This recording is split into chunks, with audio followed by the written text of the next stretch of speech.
বন্ধুরা, তোমরা সবাই কেমন আছো? একটি নতুন ব্লগে তোমাদের সবাইকে স্বাগত। তো দেখো, উঠে পড়েছি। মনটা আজকে খুব একটা ভালো নেই। কালকে রাতে না মেয়ের শরীরটা খুবই খারাপ ছিল, মানে গ্যাস হয়ে যাচ্ছে, গ্যাস হয়ে গিয়ে গা গরম, জ্বর জ্বর ভাব। তো বমি টমি করেছে, ঘুমায়নি রাতেও। জ্বর 101 জ্বর এসেছিলো, জ্বরের ওষুধ খাইয়েছি, গ্যাসের ওষুধ খাইয়েছি, তারপরেও ঘুমিয়েছে, মানে পেটে কিছুই নেই, না খেয়েই ঘুমিয়ে পড়েছে। তো দেখি এখন উঠলে পরে আবার কি খাওয়াই, মানে কিছু খেয়ে না মানে সহ্য করতে পারছে না। দেখি দেখা যাক কি হয়। তো আমি রান্নাঘরে চলে এসেছি, এখন রান্না বসাবো। তো চলো দেখতে থাকো।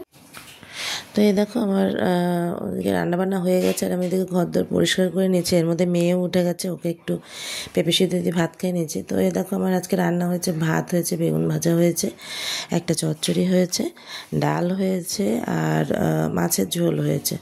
তো রান্না টান্না করা হয়ে গেছে। আর ওর শরীরটা ভালো নেই বলে না, মেয়ের ওই জন্যে বিছানায় শুয়ে ওরকম গড়াগড়ি করছে। তো এদিকে আমার ঘরদোরও পরিষ্কার করা হয়ে গেছে, আর রান্নাঘর প্রায় পুরোটাই হয়ে গেছে, শুধু একটু ঝাড়টা দেবো, দিলেই হয়ে যায়।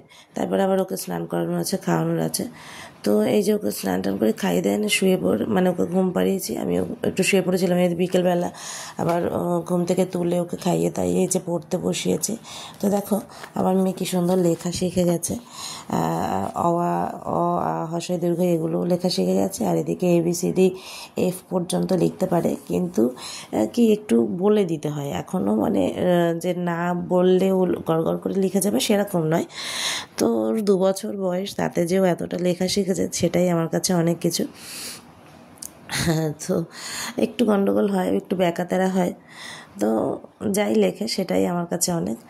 তো চলো দেখতে থাকো, ভালো লাগলে লাইক করো, শেয়ার করো, কমেন্ট করো, এবং অবশ্যই আমার চ্যানেলটাকে প্লিজ সাবস্ক্রাইব করো। টাটা।